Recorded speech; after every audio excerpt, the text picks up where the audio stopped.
Hi Libra, welcome to Amihan Tarot. Eto tayo uli, magre-read para sa'yo. At Libra, remember ito ay general reading lang. So, nasa iyo yan kung paano mo kukontrolin o i-apply sa buhay mo itong mga reading na ito o message from universe. And kung napadaan ka sa akin channel, please subscribe, pakita notification bell, and like, share, and comments kung magre-resonate ka sa aking reading.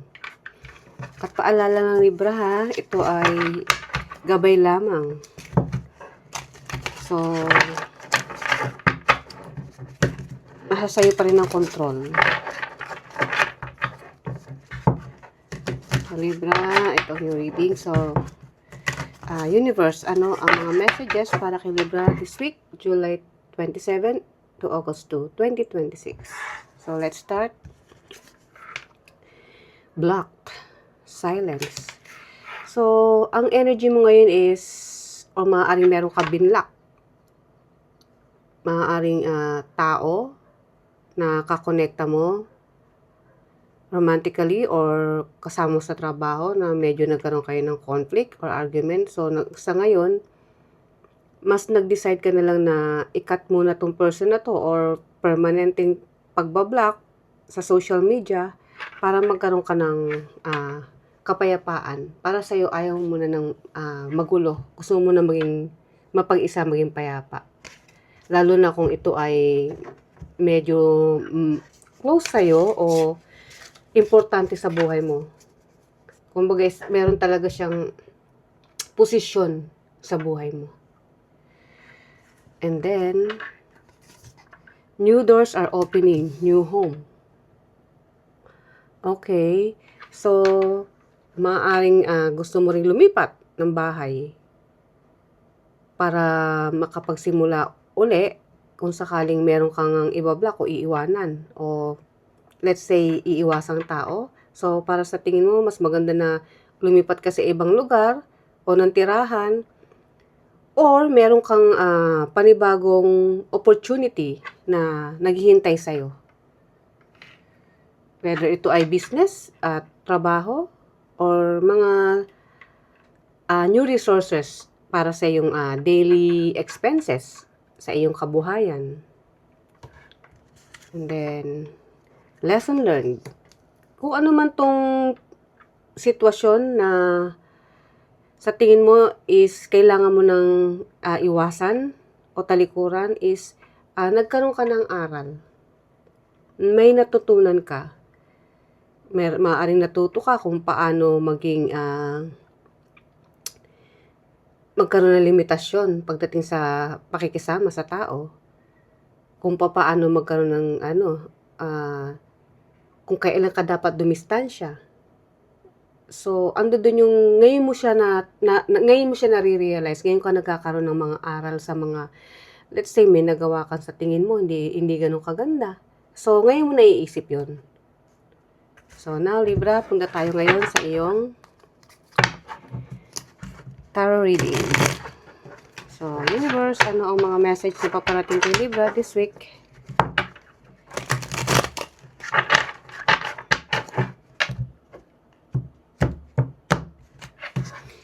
Okay. Ang iyong overall energy, challenge, and ang iyong opportunity. So, Libra, King of Cups. Pagdating sa emosyon, ando dun pa rin yung pagiging makatao mo. Ando dun ka sa, yes, meron kang iiwasan, pero syempre, pagka ganyan merong hindi na healthy sa tingin mo na nag-a-absorb ng iyong energy, mas pipiliin mo pa rin yung maging kalmado. Maging kalmado sa sarili mo o maging kalmado sa mga taong nakapaligid sa'yo. Kasi hindi lang naman isang tao ang ang nakakasalumuhan natin sa araw-araw. So kung meron ka mang iniwasan o binlock na tao, may mga ibang tao pa rin na nagmamahal sa'yo.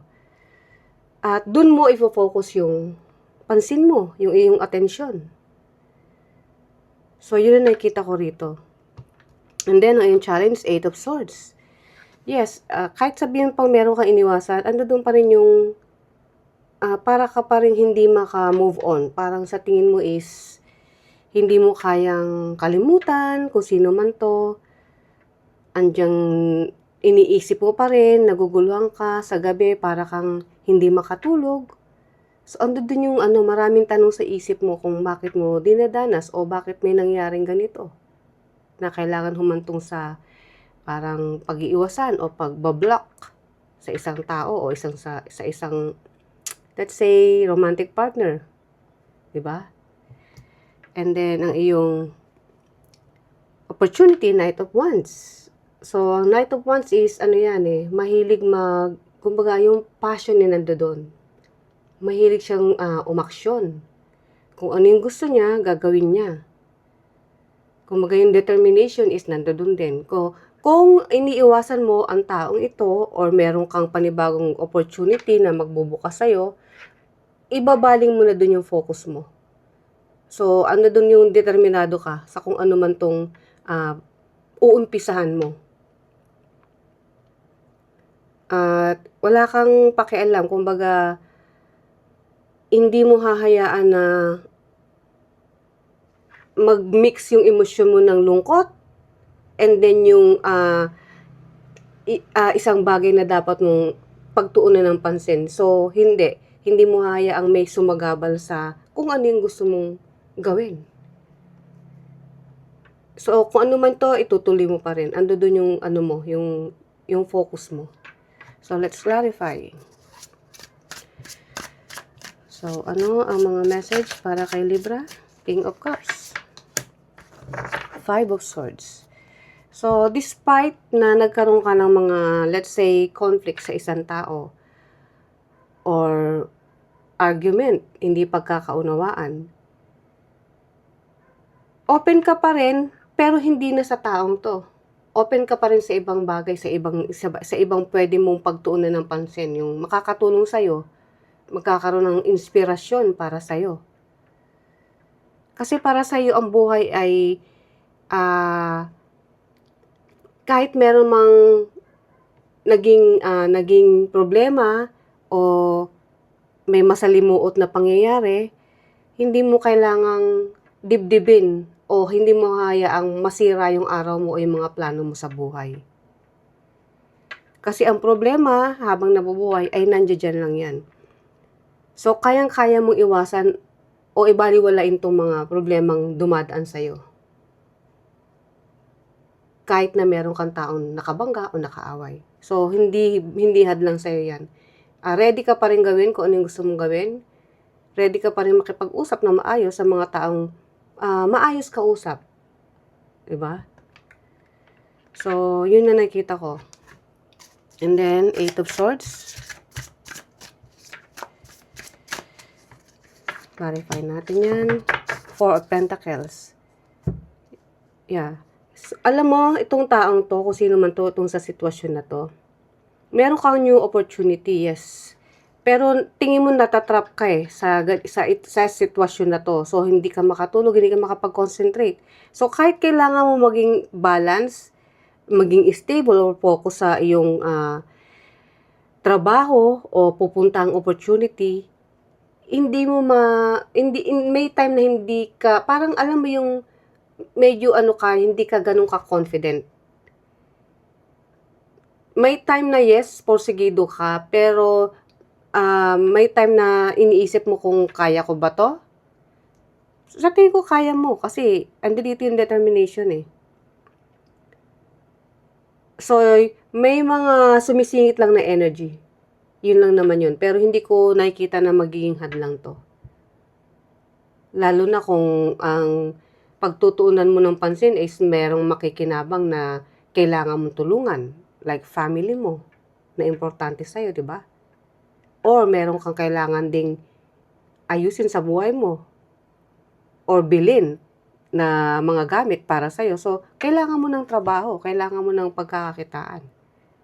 Pero sa ngayon, may mga konting sumisingit lang naman na nawawalan ka ng konting hindi balance kasi alam ko namang balance ka eh.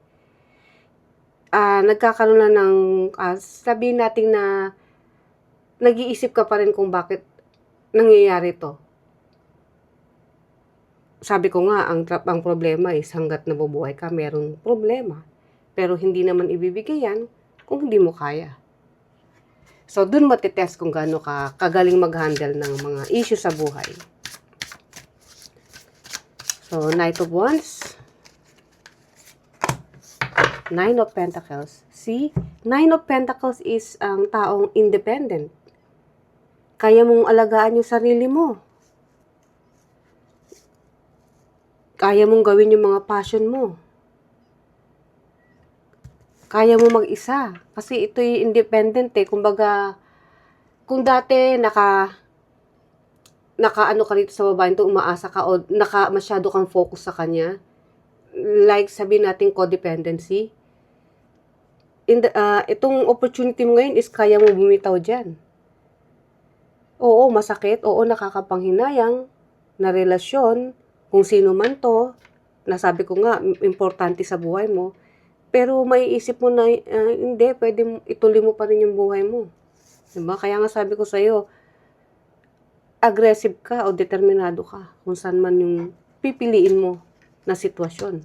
At ang pinili mo is yung sarili mo. Diba? Aalagaan mo. Mag-i-enjoy ka. Kasi marami naman pwedeng paglibangan eh. Pwede kang manood ng mga movies na gustong-gusto mo. Pwede kang maglaro like sports na gusto mo. Or pwede kang pumunta sa ibang kaibigan mo para makipag-usap, makipagkwentuhan. So, yun. Unti-unti mong napapatunayan sa sarili mo yung pagiging independent kahit wala siya sa tabi mo ngayon kung sino man tong nagkukos sa'yo ng gusto mo lang tahimik lang. Diba? So, after nito, Libra, ngayon, ito naman ay ang iyong past, present, and future na energy. So, ano ang past, present, and future na energy para kay Libra?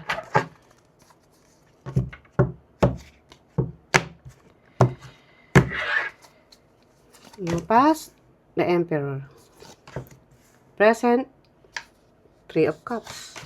And then, in the future, Ten of Swords. Oops. Libra. Ano to? In the future, parang apektado ka pa rin. Tingnan natin pag kinlarify. Kasi pwede rin itong completion. Baka matatapos na yung sama ng loob mo. Pero sabi ko nga, hindi pa natin nakaklarify. So, ang iyong past energy, the Emperor. Ikaw yung taong mapagmahal, may pagpaplano. Pag ikaw ay pag may tao kang o meron kang pinagtutuunan ng pansin, hindi mo siya papabayaan. Andiyan ka lagi sa tabi niya. Kasi ang Emperor is yung taong kayang magresolba ng mga problema. At ito yung taong stable or mature na sa buhay. So, kaya mong kontrolin kung ano man yun. And then, ang iyong present energy, Three of Cups. So, ito yung time na sabi ko nga, pwede kang maging independent. I-heal mo yung sarili mo. Pwedeng kung ano yung paglilibangan mo na sa tingin mo, ma-enjoy ka. Or isang mga kaibigan o grupo na hihinga mo ng support or tulong para lumabas kayo. Makasama mo sila at mag-enjoy. Kasi isang part ng pag-heal mo yun eh. Kahit sabihin pang independent ka, minsan di ba may mga time na kailangan mo pa rin ng suporta ng iba para mag-advise sa'yo. So, ito yung nakikita ko, yung energy mo ngayon. Yes, gusto mo ng tahimik, but at the same time, magtitiwala ka sa ibang tao na yung mapagkakatiwalaan mo lang. Hindi naman porque sinabi natin manahimik as hindi ka naman sasalita, di ba? So, ang nakikita ko rito is, hihingi ka ng suporta sa taong mga kilala mo at pagkakatiwalaan mo. At yung suporta na yun is parang manghihingi ka ng advice. Para at least maghilom o maginhawahan yung isip mo, yung puso mo. Kaya nga, sabi ko in the future, Ten of Swords. Sa ngayon, ito yung ginagawa mo. Ini-enjoy mo yung sarili mo. Nagpupunta ka sa mga kaibigan mo, nakikipag-usap ka, hinihingi mo yung suporta nila, advice. But in the future, Ten of Swords. May mga times na naiisip mo pa rin na parang, bakit nangyari to? Na hanggang sa dumating yung punto na tatanungin mo yung sarili mo dahil feeling mo nadadown ka. Na binigay mo lahat, kung ano yung dapat mo ibigay, pero biglang parang naglaho. Diba? Okay. Pero may natutunan ka. Marami kang natutunan lessons. At ngayon, kailangan mo pa rin ma-motivate kasi meron kang magbubukas sa'yo na opportunity. Kaya ayan, no, may new doors daw. Either trabaho or relationship. Na kaya pala nawala to, may panibagong para sa'yo. So, the Emperor, Nine of Pentacles. See?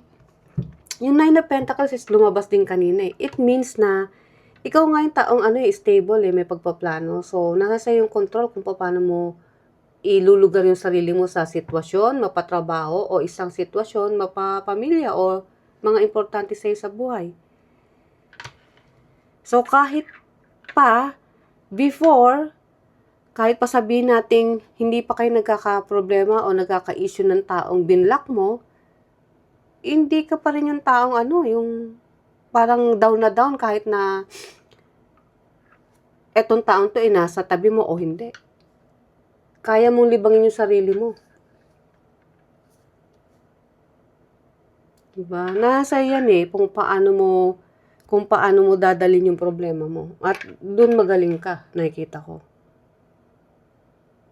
Or pwede rin ito yung mga past energy mo na busy ka sa mga tingin mo magbibigay sa'yo ng stability sa pera bilang pagsuporta sa kung sino man ito. At sa tingin mo, yun ang balance Yun ang balance ng buhay. Yun nakakapag-provide ka at meron kang madudukot kung kinakailangan. Isa yun sa nakikita kong energy in the past.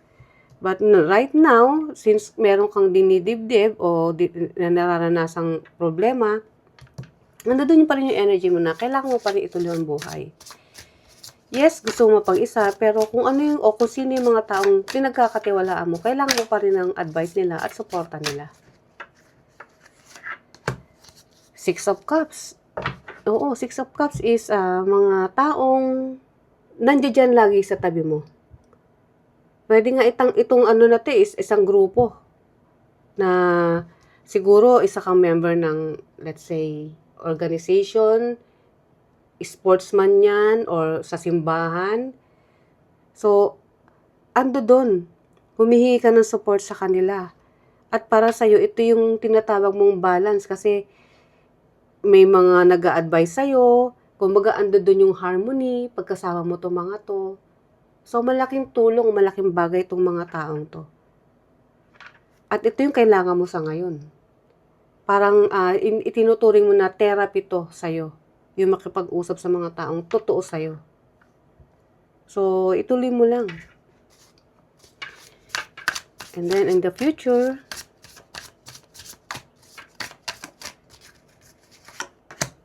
Six of Wands. So, nakikita ko in the future,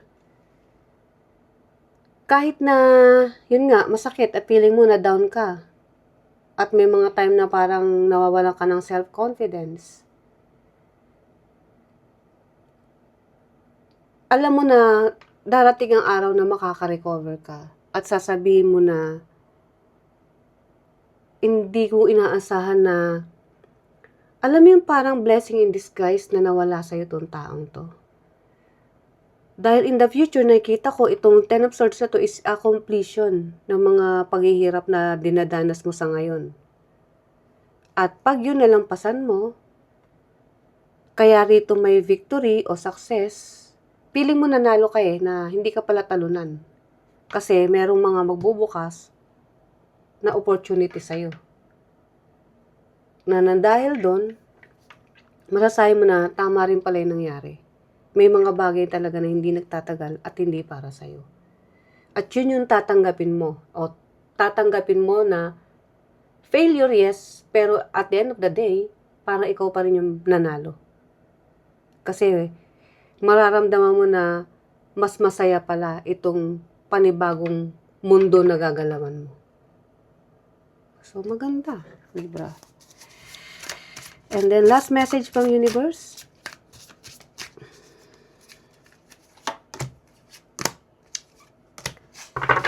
The Tower, Knight of Wands. Kanina lumabas din yan, and Nine of Cups. Yes.